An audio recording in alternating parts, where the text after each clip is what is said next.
What's going on, everybody? It's Jamel Gibbs, your family oriented entrepreneur. Welcome to another podcast episode. This is the Business and Investing Podcast, where you learn all things business and investing related. Now, today we have a special guest who's crushing it right now, just to say the least.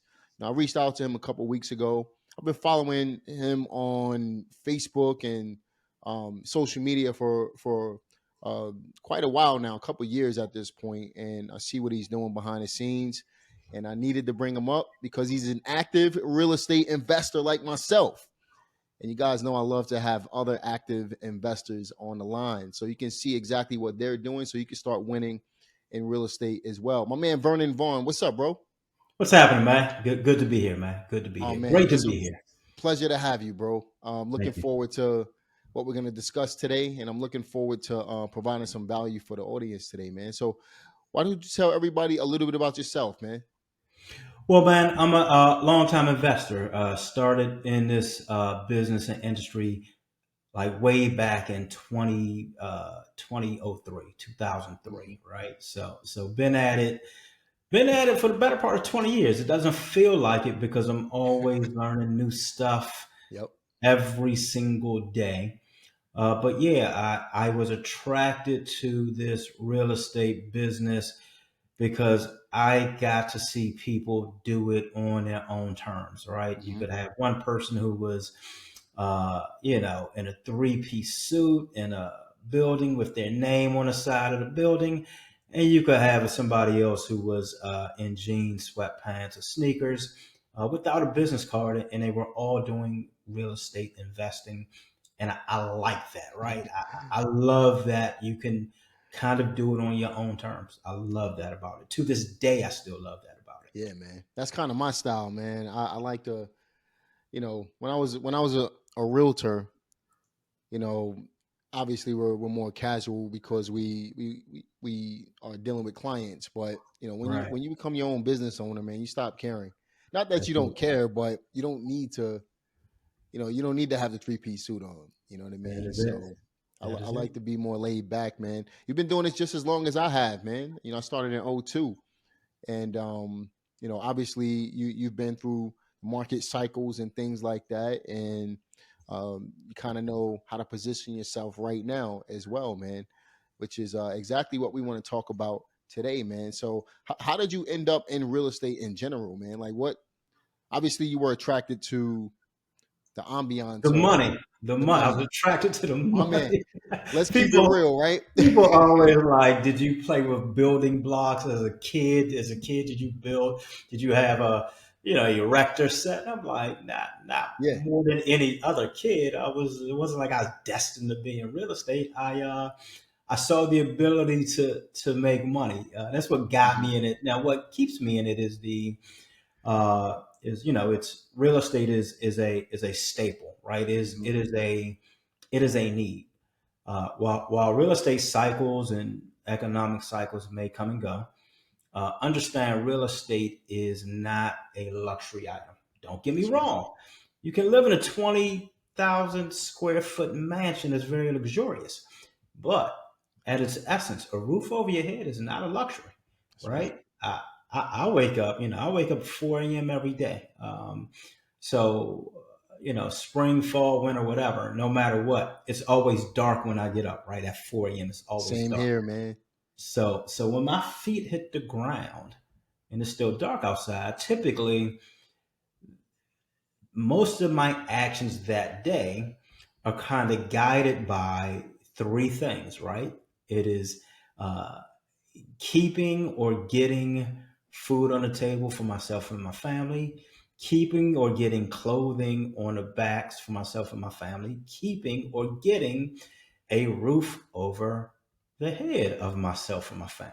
And so real estate is a staple. It's Hmm. most adults spend a lot of time and effort securing that roof over their head, and that's the part we play. We are in the shelter business. I don't care if it's single family, multifamily. I don't care if it's residential, if it's self Hmm. storage. You're always providing shelter for somebody, their belongings, or their business or their service. And so once you realize that about the business, man, you're like, hey, forget cycles. I'm not dipping in and out of the business because the need for shelter never goes away. So that's what keeps me in it. That's right, man. I Yeah, love it, man. I love that answer too, man, because I mean, a lot of people ask me all the time, why have I've been in real estate over 20 years. Why have I stayed in the business, through all the ups and downs? Honestly, it's for the money, man. You know, you could love the real estate, but I do. I've grown to love what I do for a living. Um, but at first it was all about the money, man. right. So, and I know the potential. I knew the potential back then based off of what I seen other people do. So for me, it was, it was the money. Yeah, but listen, and that's cool because everybody, most I safe to say, 99% of people want money, Hmm. right? 99% of people want money, and we know that if you take a look at how many people actually have money, when we take a look at the quote unquote 1%, right? Hmm. So that would say that, well, 99% of people want money, 99% of people don't have money or don't have enough, uh, That's right. don't have what they feel is enough. And so wanting it isn't enough. Um, it comes down to being able to provide value, That's right? right. And your compensation is tied directly to the size of the problem that you solve. That's Bigger the problem you solve, the more value you add, and typically the more well compensated you are. So like in a real estate business, once again we get in to make money, and then we realize that to stay here right. we got to start solving some big problems, right? We have to go over we have to go after stuff people don't want to deal with, Yep. stuff that scares people, and that is where we get a chance to shine and to make a lot of money. But to say, you know what, also I provided outstanding value. Hmm. And to be quite honest, man, let's just keep it real. This is not an easy business. It's a simple business, but it's not an easy business, and that's why most people don't last or they never get off the ground because they're not true problem solvers. So you said something that was critical right there. The bigger the problem you can solve, the more you're compensated, right? So if you become the best problem solver locally, then you'll make the most money over time. And that's another key factor to it. It takes time to be able to build a business like this. So this doesn't happen in 30 days. I hate it when people say, make $1 million in 30 days. It's just not, I mean, it's feasible. Anybody can Right. do it, right?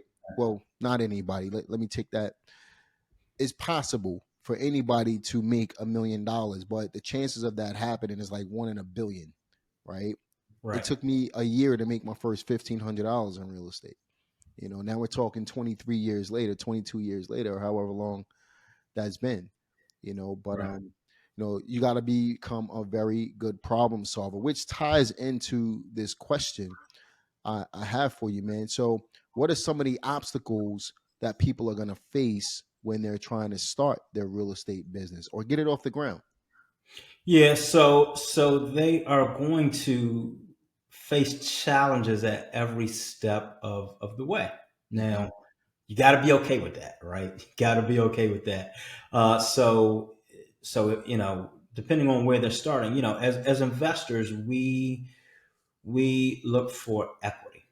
Hmm. Okay, so we look for equity, and so the first thing you've got to realize is that as an investor who's looking for equity, uh, understand that most people that have equity, the best way for them to sell that asset and get as much of that equity as possible is to expose it to the open market, is to list it, right? And to try to sell it for top dollar. I Hmm. know when I'm selling an asset, I want I want 100% of retail value. If I can get 110% of retail value, I'll take it, right?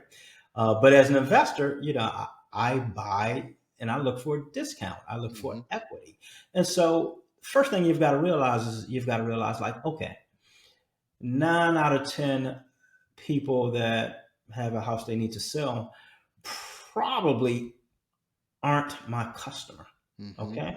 So I got to be okay with that. I can't get bummed out about that. And so, uh, one way I look at it is like, okay, if I'm talking to 10 people, my assumption is that nine of them, I don't really have a chance to add value to nine of them, right? I That's don't right. really have a chance to deliver value, and that's okay. So Mm-hmm. I need to be okay with saying, okay, I need to speak with the nine people who aren't my customer as quickly and as efficiently as possible, so that the 10th person, right, the one I need to talk to, I'm having that conversation. And my assumption is always, it's always going to be the 10th person. You know, if it's 1 out of 10, it's not going to be the first. It's going to be the very last, Mm. right? And so I need to be able to talk, and I have to be okay with that, right? And you realize that as you kind of seek out these challenges, that once you find or identify a challenge, you've also found and identified an opportunity, That's right, right? man. Because I mean, you said it just a minute ago that the business isn't easy. It's simple. So if it was certainly easy, everyone would do it, and it probably wouldn't be worth doing. So it's not easy because you deal with rejection, you deal with Mm-hmm. inefficiency. I'm gonna tell you this: in this business, the houses are the easy part, man. Yep. Houses, look, once you've seen one, you've seen them all. It's the people, right? It's the sellers, it's your buyers, it's your Mm-hmm. contractors, it's your renters, um, it's your person at the permit office that just doesn't show any sense of urgency. It's the inspector, it's your vendor. So it's the people that can throw you curveballs. The houses, the sticks and bricks, they're inanimate objects, man. They don't care one way or another. But it's the people that kind of see you have a system and then show total disregard for your system. That's Right? true, man. And that provides true meaning to the phrase "this is a people's business." You know what I mean? It is. Because it truly is. You know, you deal with people all day long. So the better you are with people, the more success you'll have in due time. So obviously there's gonna be obstacles and things like that. What are some of the obstacles that you face coming up? I mean, just starting out in the business, and to this day, I mean, marketing, right? So Hmm. marketing for some people, marketing is a very exact science that if they always put in X, they always yield X. For the Hmm. rest of us, we are like, man, I don't know if this campaign is gonna work or not, right?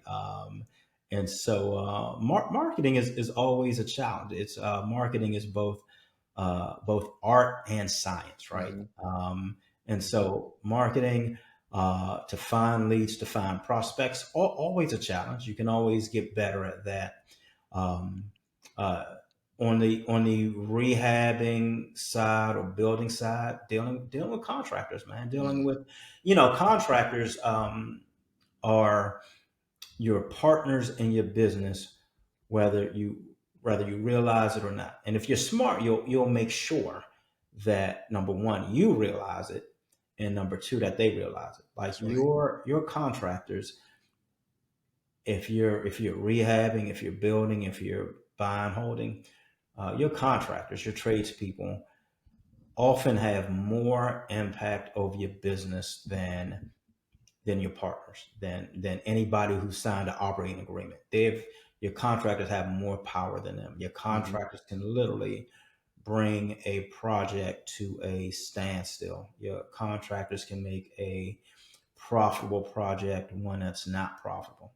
And you got to make sure that they understand that, because sometimes contractors, that it's not that they're bad people, but when they don't understand how significant their impact is, um, it's easy for them to say something like, I will be there Monday, and Monday turns into Wednesday, and Wednesday turns into Friday, and Yep. Friday turns into next Monday.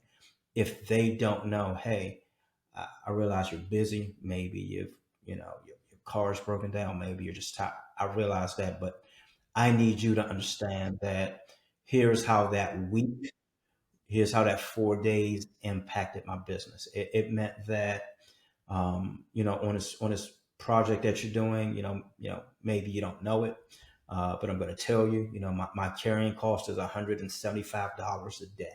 So understand, if I miss a week, um, it costs me quite a bit of money. Mm-hmm. Furthermore, if you don't come on Monday, there's somebody else waiting to come behind you 3 days later. And if that person can't come, next week that person's going to be on vacation for 2 weeks, and I won't have an opportunity to get them. So I need you to understand, things happen, but just understand how they impact me, my business, and even down to my family, right? Absolutely, man. Yeah. So, thinking about all of that and understanding how you came into the business, obviously, well, let me ask you this. How did you come into investing in real estate? Did you come in as a rehabber, new construction, wholesaler? How did you Yeah. start? So very very first deal I did was a lease option. Lisa. Lease option that Nice. essentially turned into a light rehab, Mm-hmm. and then jumped into the deep end into a rehab where I was like over my head in. Mm-hmm. I made all the mistakes. Paid a contractor too much to start. He did one day of work and then ran You never off. seen him again. Yeah. I saw him again. Oh, you It's did. funny because this podcast is right on time because he wouldn't answer his phone at all. Wouldn't answer his phone. I had his address. He wouldn't even answer the door. Right, and he came recommended from Mm-hmm. somebody else. But I'm like, man, is he okay? What's wrong with him? Mm-hmm. He just kind of went MIA, and the only way I finally was able to talk to him, get FaceTime with him, was I went to his house on Thanksgiving Day because I was like, he's You knew probably he was home. there. Knew he was home. Yeah, and Not this past. Not this past Thanksgiving, right? no. This year, This is no. way I back. know. This is way back when I started, right? But it's funny, like it's this time of year, and so yeah, I Yeah. went. His front door was wide open. He had like a storm door. Knocked on the door. I was like, man, where you been? Then nothing came out of it. He never came back to the site, Mm-hmm. but yeah, I made all the mistakes you could Yeah. make. Um, but after, but the great thing about that project was I I learned wholesaling accidentally. Um, Mm. while I had this project kind of sitting, I put up a "We Buy Houses" sign in the yard. I Mm-hmm. figured, hey, it's my yard, might as well. Yep. And then I was like, well, look, I might as well put one down at the corner on that telephone pole, and then I might as well put one on the other telephone pole. And then I was like, hey, I got, like I had 20 signs. I used two. Might as well get rid of the other 18 in the neighborhood, and ended up wholesaling two houses within like a 3 block radius of this project I had that was sitting. So I learned wholesaling out of necessity and by accident, man. Crazy, man. You know why? Because I actually put signs in front of every single project that, whether we're doing a new construction project or rehab or whatever, I put signs out in front of every single project so that people can see and start to call those signs up. So we don't do mass. We used to do a lot of mass uh, blitz style bandit sign hanging, but we don't do Okay. that anymore. We just put them in front of our properties because we don't get any hassles from the city. They can't tell Right. me I can't put it in front of my property. So, My like you house. said, Yeah, man, yeah, yeah. very similar business model right there, man. So, how did you end up getting into new construction? So markets force efficiency, right? Markets force efficiency. So Mm-hmm. new construction is, look, it's got its risks, it's long time range, kind of long horizon, red tape. So you wonder, like, so why would you get into it? Well, here's the deal. Mm-hmm. So coming out of 2009, right, coming on the other side of the foreclosure crisis, there was a couple of years where you could find great deals on market, and it Mm-hmm. would seem like it was almost no competition, right? And so it was a reward for getting through that cycle, right? It was a Mm-hmm. reward for getting through '08 and '09. If you're still in a business, you were rewarded by getting as many deals as you wanted, right? Mm-hmm. Um, but what I noticed was that very quickly, like 2012, competition started coming back into the Mm-hmm. market. Some new Mm-hmm. competition, people that had no context, who had not lived through 0809. And I already saw people doing what I consider to be overpaying. And I was like, man, like, don't they know? Like after what we just got through, and there's so many deals out there. Why would you overbid for anything? Mm-hmm. But nonetheless, they still overbid it. And so things like carpet and paint rehabs got to be very competitive. You were competing against other investors, landlords, corporate buyers started coming into the market, Yep. and homeowners, right? People who wanted to, watch HGTV and said, "Hey, I'll do some sweat equity." And so then you move to stuff that's a little more intense, rehabs that are bigger and scarier.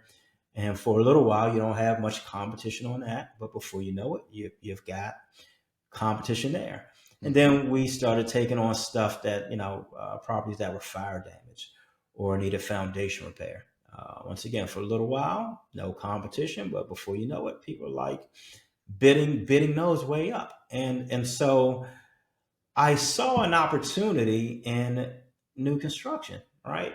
At that point, I had done enough rehabs that were large enough in scope where I figured, okay, with land, I don't think many people are seeing the opportunity. I, Right. I think many people like me that have some time spent in the business are intimidated, because I was definitely intimidated by it. I saw all the red tape, everything that could go wrong. And so I was intimidated. And I was like, all right, man, I mean, that's probably a great opportunity, right? If smart people are looking at this opportunity and they're like, nope, not for me, you just need to go a step further, right? You need to Mm-hmm. find a way to make it work. And that was what attracted me to it. Not because I like spending months in design and permitting, not because I like inspections, but because that challenge was an opportunity, right? I didn't like it. I knew other people didn't like it either. So I was like, all right, great. Now find a way to make it work. That's a fantastic way to think about things, man. You're looking for the opportunity versus, the love of something. And that's, I think, a lot of people, when they're trying to do anything in life, right? They look for something that, because we're always taught, do what you love to do what you're passionate about. Nah, that's not how this thing works, man. Look for the opportunities. The opportunities are the money makers, not the thing you're passionate. Because you could be passionate about. I used to cut hair when I was younger. I owned a Okay. barber shop. I used to draw. I still draw today. I'm passionate about it, right? Um, but there's no money in, for me at least, there's no money in the barbershop business. There's no money in, you know, there's money in art, but not for me. I'm not Right. Picasso. You know what Right. I mean? Um, so what do you do? I'm passionate about sports. I'm not in the NBA. I'm not in the NFL. I probably could have gone in the NFL, but that's a whole other story. Okay. Um, the whole point is I'm passionate about those things, but the opportunities are right here. And Right. most people, when they start their career, where do most people end up, or thinking they want to end up? They think about real estate at the end of the day. So this is where it's at. Right. So why don't we provide our listeners with a 3 to 5 step process from start to finish? Now we're talking to a lot of newer real estate investors right now. So if you feel like, I don't want to answer this for you. If you feel like they shouldn't be doing what you're doing right now, we should say that. We should Right. address that and tell them what they should do in order to get to that level. But on the flip side of that, we also have some experienced investors that's listening to this podcast right now who would like to get into maybe some new construction type of Right. stuff. I Right. talk about it a lot on my channel as well. You and I, we have similar business models, man. That's what attracted me to want to give you a call and and have you on this podcast. So, but it's always better to hear it from somebody else as well, right? Because you Right. can hear it from me. I could talk to him until I'm blue in the face, but sometimes when you hear it from somebody else, it resonates differently, man. So why don't we provide maybe a 3 to 5 step process on how someone can get started in a new construction business? Yeah, absolutely. So for new construction, I mean, there are, I consider the four F's, right? So the four F's. The first F is to find, right? So find the area where you want to build in, or even if you're wholesaling lots, find the area where builders want to build in. Hmm. Look, most of this planet is water, but then after water, you've still got a lot of land left, right? So as even if you look at major cities, that are highly populated, if you still look at the map of the United States, a lot of areas that are still vacant land, right? Doesn't mean everywhere is somewhere where somebody wants to build or live. Hmm. So you have to know uh, why someone would want to build in a certain area or why somebody would want to live there. As real estate investors, we make a living out of finding a needle in a haystack, right? Uh, Rehab, rental, doesn't matter. Land. We're trying to find something that's valuable, right? With some equity, with some upside to it. And so it's important when finding a needle in a haystack is to make the haystack small, right? Hmm. And that starts with your criteria. And so one of the places or some of the characteristics of places I build are what I call high density, high value neighborhoods. These are Hmm. neighborhoods where infrastructure is nearby. The amenities that people want, like the restaurants, public transit, employment centers, major routes of travel, all of that stuff is right there. And in turn makes it very desirable to live, and in Hmm. turn makes it very valuable real estate, right? And so once I determine that those were my parameters, it pretty much made it easy to identify areas I want to build in, right? Made it very easy to say, okay, here are 10 zip codes I want to build in. And once you start doing that, and once you know what you're looking for, it's kind of funny how when you get intentional, you start to find it, right? Like I promise, if you're fixated on red cars, I guarantee you will start seeing red cars everywhere, right? That's the way it True. is. You'll start to see it everywhere, and so step one is being able to find what I'm looking for. Number two is doing feasibility. So you found it. You've got to make sure that this lot you're looking at, or if you're a rehabber, this house you're looking at, that it passes feasibility. Everything you find isn't going to be a deal, or is it going to be a good deal, right? Right. I mean, I'm building in areas that are already 90% built up. So if I find Mm. a vacant lot, I I can't get too excited, right? I gotta keep a level head. I gotta check my emotions. I've got to first ask myself, great, the area is 90% built up. How come no one built on this lot right here? Mm. Right? It's up to me to find out why. Sometimes it's a perfect good reason. Other times there's something that's a hidden landmine, something that will kill a deal is the reason they didn't build. So I need to know that, right? It's my job to uncover it. Third step is funding a deal using having a capital stack, right? Using a combination of cash on hand, private or hard money lenders, investors or banks, right? Having that capital stack to be able to get into the deal and to be able to do your construction. And then the last part is flipping it, is the actual doing of building it, right? Managing construction. Um, Also, if if you're wholesaling land, you're skipping a couple steps, but you're still finding it. Hmm. You're having your end buyer do feasibility. You're not worried about funding it because you're not buying it, and you're flipping. In that sense, your flipping is your exit is wholesaling that lot. But it's the new build overall kind of framework is kind of broken down into four major components, and that doesn't matter if you're building house number 100 or if you're looking at your first lot. You can kind of break it up into those four major steps of it. And what are some of the requirements for people to qualify? Because obviously, finding the land is it can be the most difficult part, right? Especially if you don't know what you're looking for. So, a lot of some you have infill lots, then you have raw land. If you want to go through the trouble of developing the raw land to make it buildable, that's a whole different animal. Are you buying infill lots directly, or are you knocking down? Are you buying raw land and knocking down trees and stuff like that?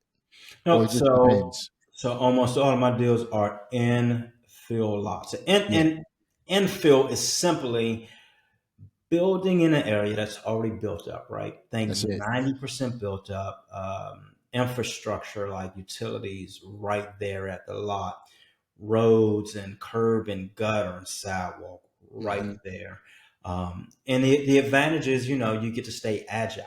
You don't Hmm. spend, if it can take you six figures and years to bring infrastructure to vacant parcels of land, Hmm. especially in areas where that infrastructure isn't there yet, right? And infill is the exact opposite. It's literally, you know, you've got houses to the right, houses to the left, houses across the street, and you're just filling in the blank in this empty space. So it provides you with a lot of strategic advantages as opposed to having to spend time and money in infrastructure. That's right, man. Yeah, and it's I mean, and finding it once again. So I identified areas of neighborhoods that were once again high density, high value. Right, I was looking at Hmm. trends. One of my favorite neighborhoods, 6 7 years ago, I noticed a Whole Foods was being built. Hmm. Right, the only Whole Foods in this county. Um, in this county, right outside of DC, already an affluent county. So the entire, most of the county was affluent. But you know, this Whole Foods selected this neighborhood. So I'm like, okay, Whole Foods doesn't just open up anywhere, right? But before they put shovels in the ground, I'm sure they've spent time and money doing research to make sure that that's the right place to be. That's the Once same thing again, with the Starbucks effect, man. You buy in neighborhoods where there's a Starbucks because they've done their market research already, so they've done it for you. You know what I mean? Starbucks, hot yoga, Yep. whatever, Yep. man. All of that, Doggy man. The market daycare, research is done. whatever. Yep. Whatever. Yep. Yeah. Well, once again, without you spending money, you don't. You not. You know. Look, you don't have to be first, Hmm. right? You don't have to be first. You can be third or fourth or fifth, and still do very, very Yep. well. And Yep. yeah, and so finding it is like look, use kind of using your intuition, using your hunches, especially in markets. That's a huge advantage in investing in markets that is that um, there are things about the market that will never show up in any Hmm. type of report or database ever. You've got Because you live there.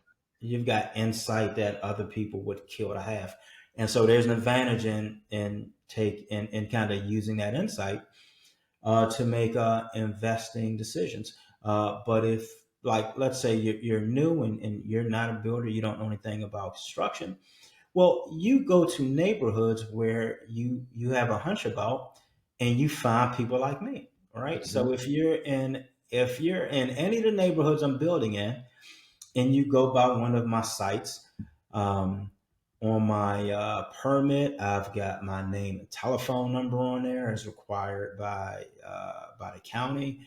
Um, If you talk to any of my contractors, they'll pass my phone number along. You can look me up in property tax records to see who owned it, uh, what we bought it for. So like you can very easily reverse engineer Mm-hmm. um, just by getting out and seeing what's going on. Because if you see me building in a neighborhood and you talk to me, or even if you look at the property tax record and you see how much I paid for this lot, it's safe to say that if you found another lot in that neighborhood, as long as it's buildable, it's safe to say I would probably pay the same price, That's right? right. And then you wholesale it to them. Wholesale them. And most and many builders and just investors in general are always looking for more deals. Mm-hmm. Builders especially are underserved, man. Builders don't have very many people sending them That's right. inventory.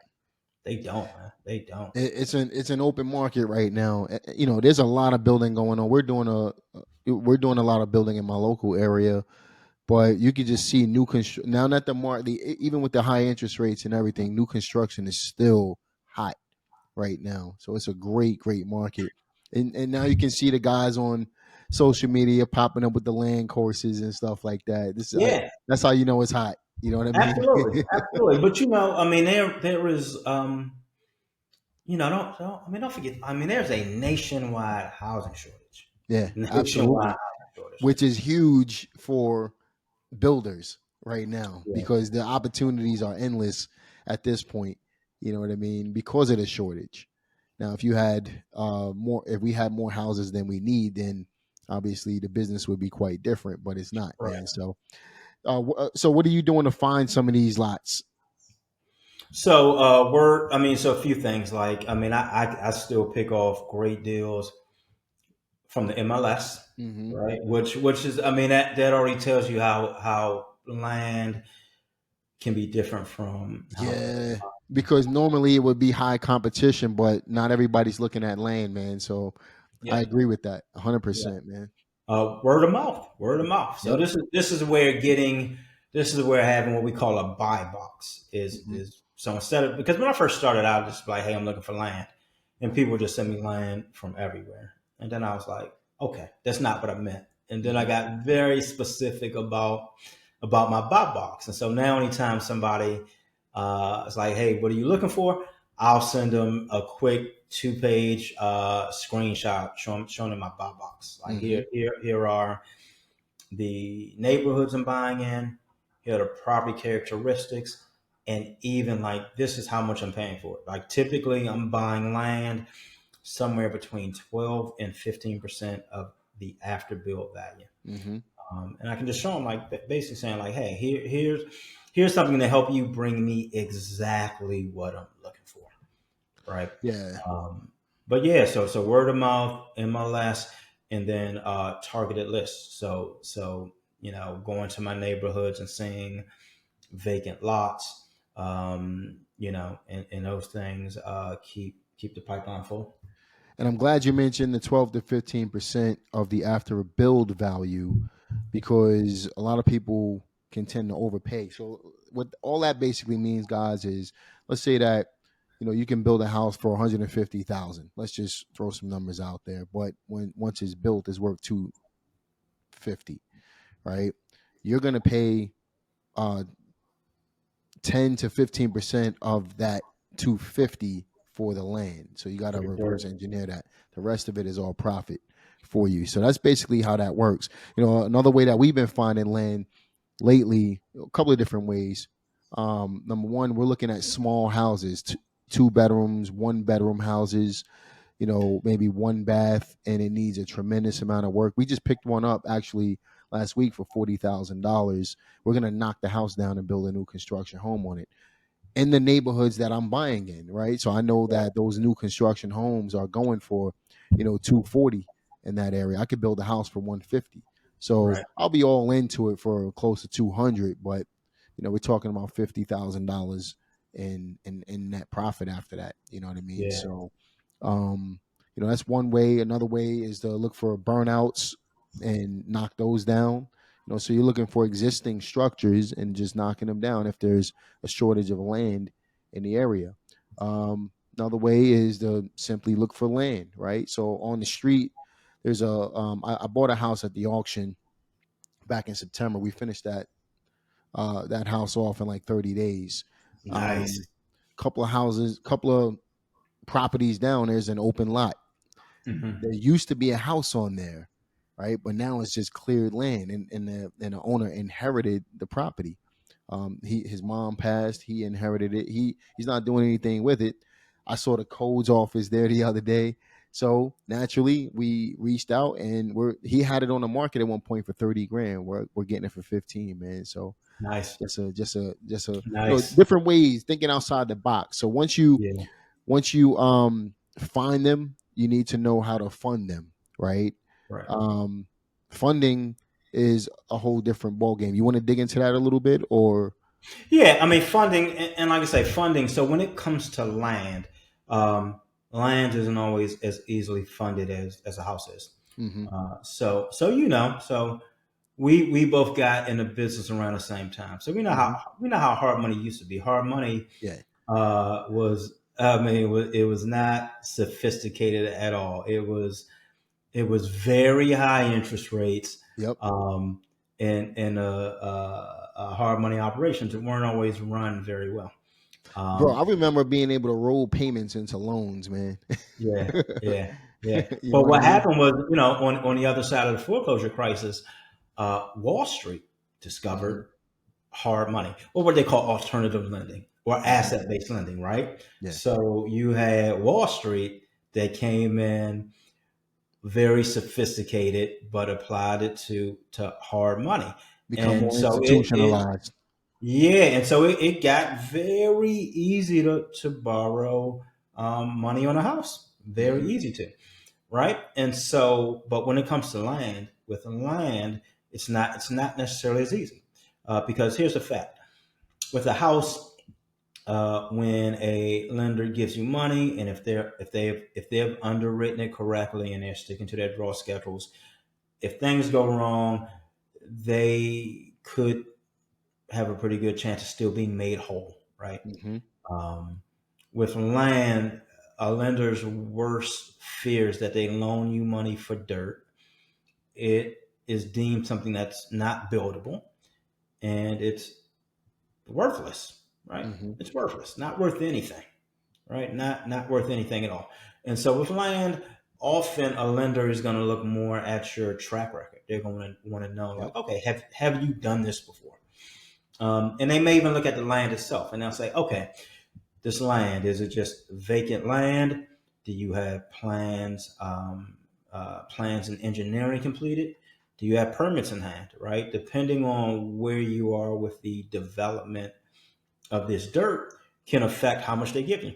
mm-hmm, So they may say, hey, if it's just vacant land, like where maybe we'll give you maybe we'll give you tax assessed value. Like maybe we won't loan at all. Okay. Do you have plans done? Okay, let's see your plans. Based on your plans, we'll do what we call a to be built appraisal. So we'll look at your plans. We'll even want to know what finishes you're going to do, and based on that, we'll appraise it and give you a portion of that. And if you get permits in hand, maybe we'll release some more to you.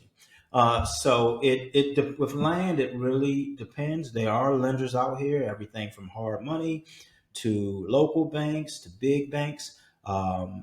There are private lenders out there. So it's a few ways you can do it. But once again, it all depends on both the yep, asset, but also your track record. Your track record. Just understand that if it's your first time doing it, you know, you might have some trouble raising some capital, right? So you might yeah, need to depend on investors or cash on hand.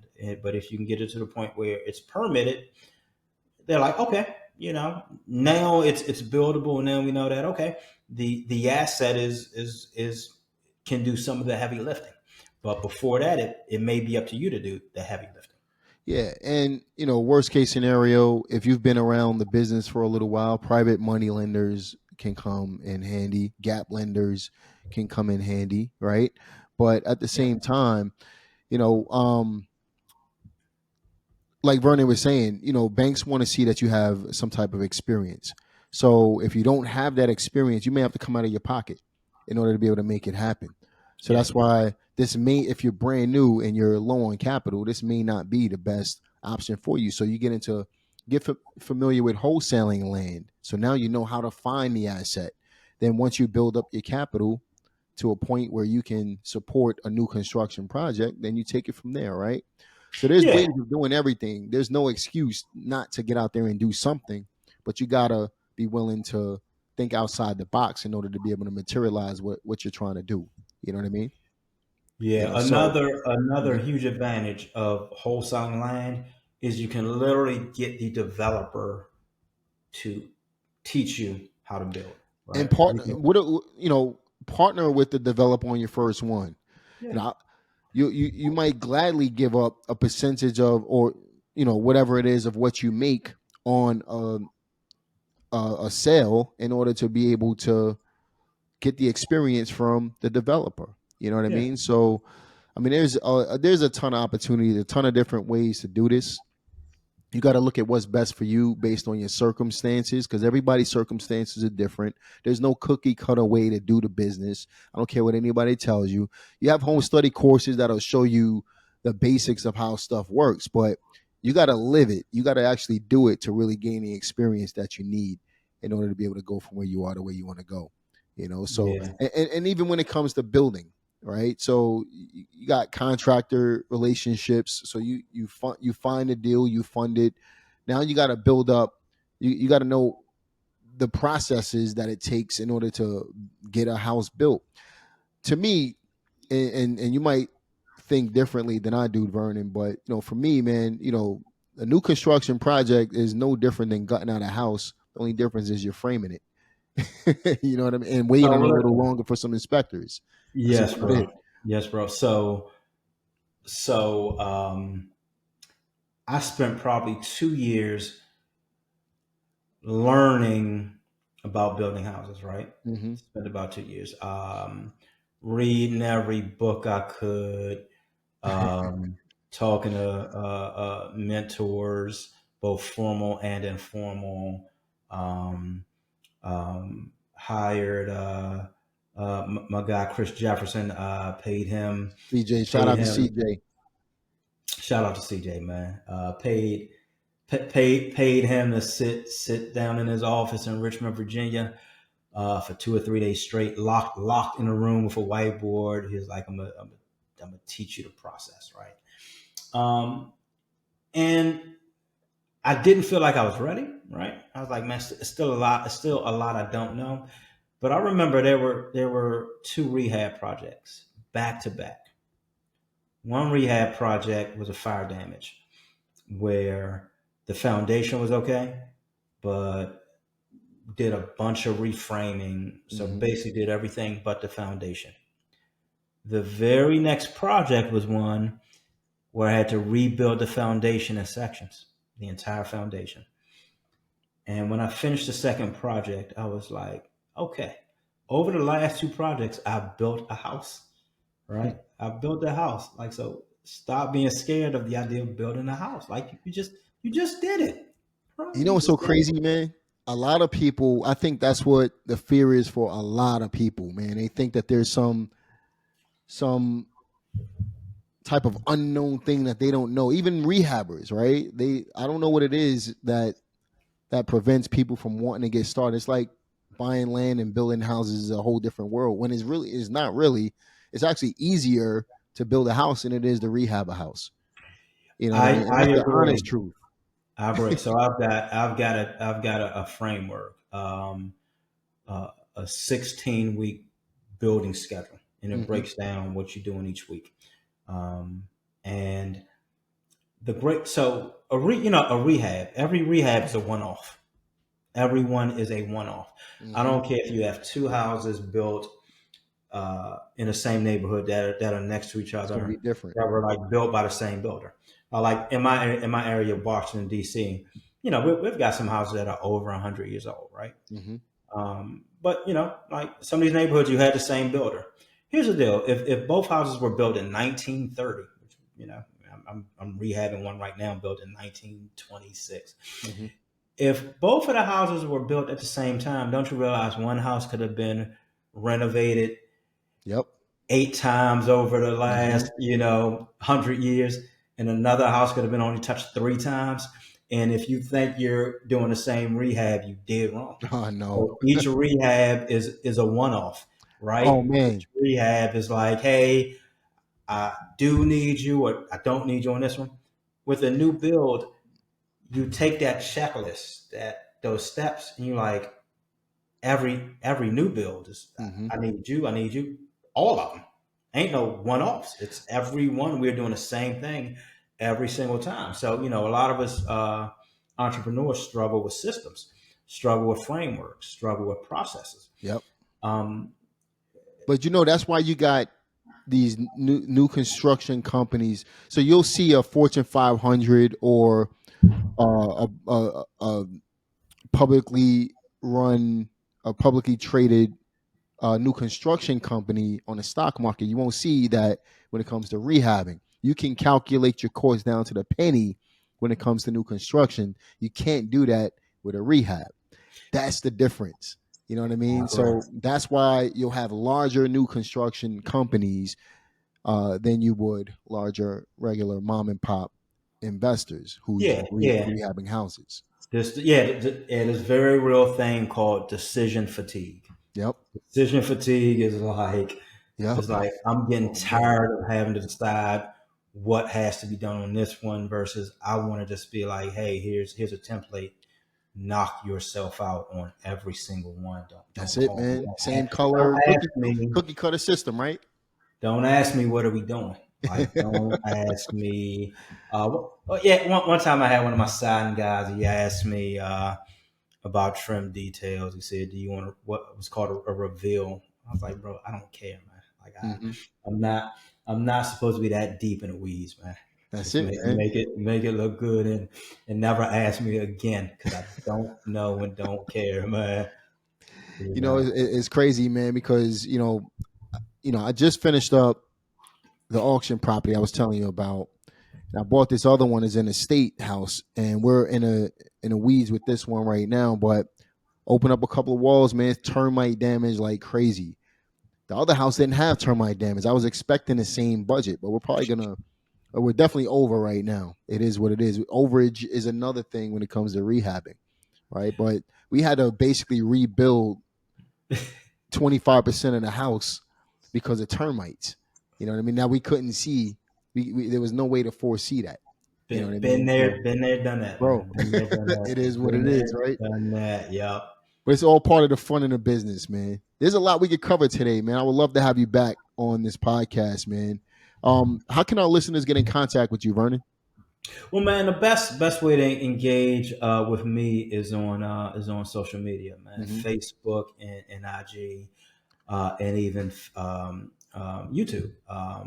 Vern Vaughn one, VERNVAUGHAN 1. And I'm super transparent on social media. I find it almost my duty to kind of share, man, what Mm-hmm. the ups and downs of the business. And so yeah, follow me on social media. You'll see me getting my Nikes dusty, man, out in the field, man. I know, like my time is best spent in the office, Yeah. behind two monitors. It's something about being in the Uh, field, though, bro. yeah, I know, man. It's like I mean, you got to get out there Yeah, and have hands on your business. And for sure. I like to share what's going on, kind of the process Mm-hmm. as we go through it. And a couple of times a year, I do a infill development one-on-one class where I give an overview of real life projects, right? So Nice. not fictional case studies, but um, line by line, good, bad, ugly of an actual project in a sequential order. And so I do that locally in the DC area, but I'll be expanding that offering to online, because for when I do them locally, it's location dependent. Hmm. I do have some people fly in, but it's mainly people that are local or within driving distance. Um, but as I expand that to something delivered online, also delivered over a longer course of time. So my infill class is a 1 day class, but I cover a lot of info in 1 day, right? Hmm. But I'll be expanding that to covering that same content, being able to go deeper into that content over the course of 1 month. So what do you cover your 16 frameworks during that time, during that day? Yep. So in that day, I talk about those 4 F's, everything from, like I say, finding, feasibility, funding to flipping it. Got it. Cool, man. I'm gonna make sure I link all of that in the description box for you guys. Make sure you reach out to Vernon. Definitely an active investor. We need to support some active investors, not these guys who showed up during the pandemic. Look, I ain't hating on nobody. That's not what this is about, right? But I'm sure you can relate to what I'm about to say, Vernon. There's a lot of misinformation out there, a lot of fly by night people who, they when the market is hot, everybody's an investor. When it's not, Right. look, crickets. Right. The market is not hot right now, so nobody's popping up on YouTube except Jamel and Vernon. You know what I Right. mean? The market is not hot right now, so you don't see all the ads on social media right now. But Vernon, and myself and guys like us who are actually doing the business are still cranking away, and there's a reason for that. So it's best to learn from people who are actually doing the business. Obviously everybody has something that they can bring to the table. Again, I'm not trying to take anything away from anybody, but let's be real. If you want to succeed, you got to do what people who are actually doing the business are doing as well. So make sure you reach out to Vernon, and he has a lot that he could bring to the table, and teach you guys as well. um, are you reading anything in particular right now, or anything that helped you get to where you are, Vernon? I've got a few favorite books. Some books I'm probably reading for like the second or third time. One of or actually two of the books that kind of I read, especially as I started adding development to my toolkit. It's one Hmm. book called Building Atlanta Mm. by Herman Russell. It's like, so like anytime I'm like, man, I'm like, man, these inspectors or these permit people are Hmm. taking forever. Man, it's terrible. Imagine imagine being a developer in the South, right? In racist Atlanta, back during the segregation era. Like, Mm. imagine that, right? And that's Mm. and that's what this book is, Building Atlanta is about. It's like, I mean, Herman Russell had to go as far as hiring a figurehead for his company because he couldn't let buyers know. I mean, I'm sorry, sellers, land sellers know he was black. Mm. Couldn't, he could not let them know, because if they found out, they absolutely would not sell to him. It Um, happened to me a couple of times these days, man. So you know, I know it's happened to you and right. others like us as well, man. But it is what it is. You know what I Yeah, mean? We but keep we it's a keep it it's a moving. great book about it's a great book about just perseverance. I love And that, man. I gotta check that out. Yeah, and then another book called the People's Principles. A developer, Hmm. R. Donahue Peoples, came out of Washington D.C. Came Yep. out of my Yep. hometown. Started as an appraiser. Built one of the first large office buildings east of the Potomac River. So the west of the river is where Capitol Hill is, and the east of the Potomac River is D.C. In neighborhoods that were just kind of low income neighborhoods, but it talks about how he started in DC and went on to Florida, and now is doing things in New York City. But it just, Hmm. once again, I mean, they are they're both books that are aspirational and kind of talk and show how you can start small, and small starts don't dictate your finish That's by right, man. any stretch of the imagination, right? It's no, literally there are no ceilings, right? And I like to read books that remind me of that. Like it's no limitations other than the ones we put on ourselves. Yeah. Love it, man. I'm gonna definitely link both of those books in the description box for you guys to be able to go out and check those out as well. Um, those are great books when it comes to like you said, perseverance, getting over the hurdles, you know, getting your mindset right, prepping your mind to be able to get, you know, to be able to know what to expect when you're actually in the field doing these things. So again, we're creative thinkers. We have to think outside the box as real estate investors. Books like that can help you expand your thinking, and that's what this is all about. What advice would you give to our listeners, or final words would you provide for our listeners that are looking to get started investing in real estate? So definitely spend time learning about the business. I mean, in this business, it's so many ways Hmm. you can do it, right? So many ways you can do it. And one of the questions I'm often asked is, what is the best type of investing, right?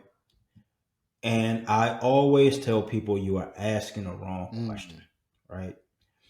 You need to be able to, if you're going to ask that question, the person you're asking that question of, you need to be able to tell them where you are and what's your goals, and say, based on what I told you, what do you think would be the best investing type for me?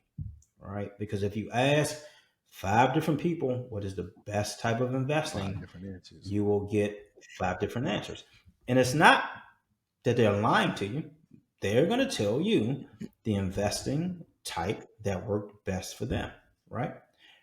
But you got to realize kind of who you are, or even realize who you aren't, right? And so just realize, if you try to do something that is not you and is not ever going to be you, you probably won't have the success you're looking Mm. for, right? But when you find like, hey, this is me. This fits into my personality. This fits into my resources. This fits into my goals.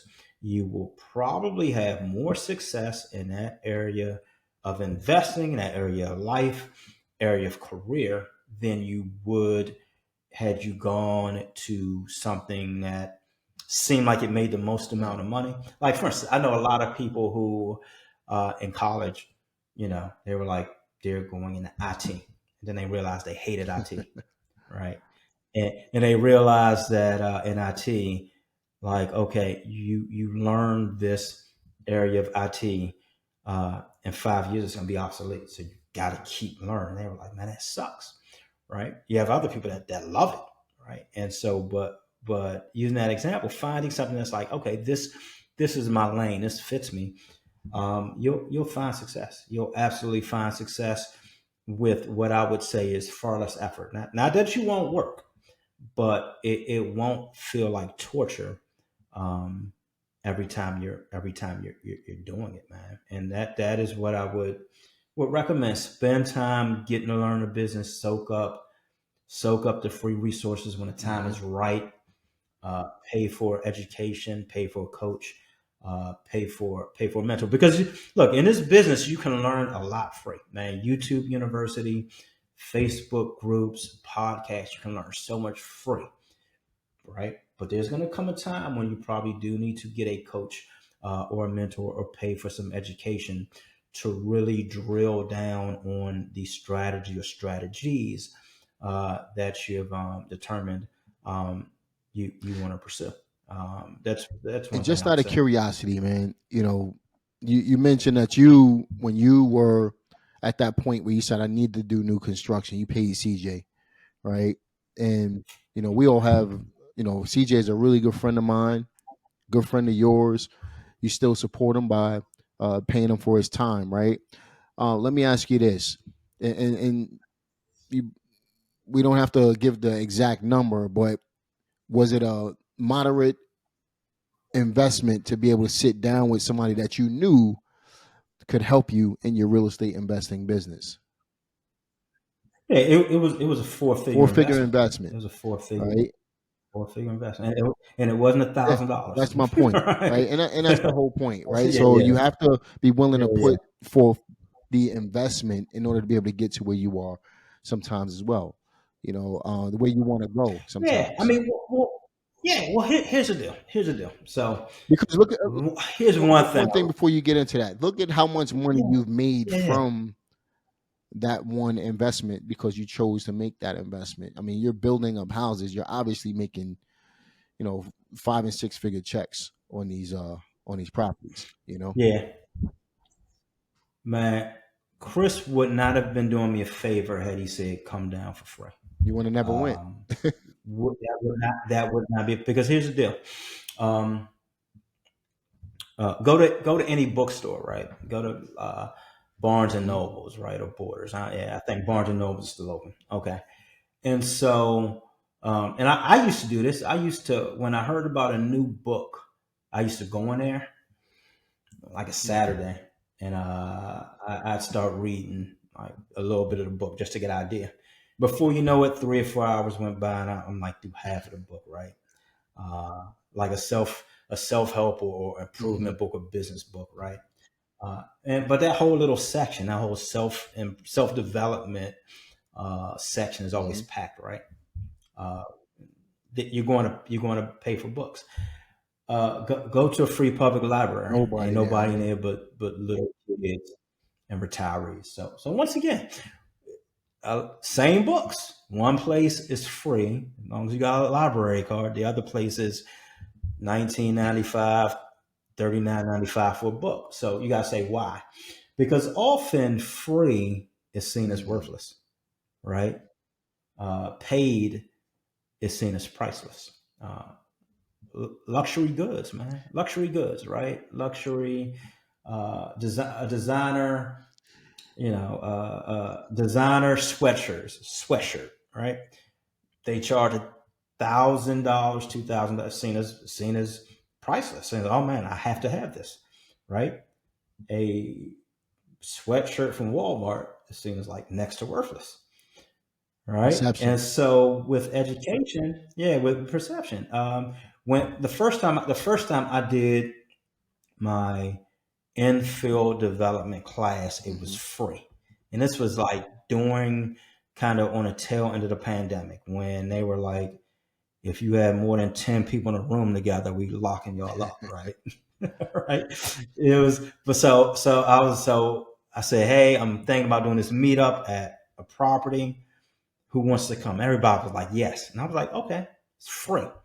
You just got to register, right? Because I can only do 10 and I got to make sure, if somebody gets sick, I can let everybody know. So I was like, y'all got to register.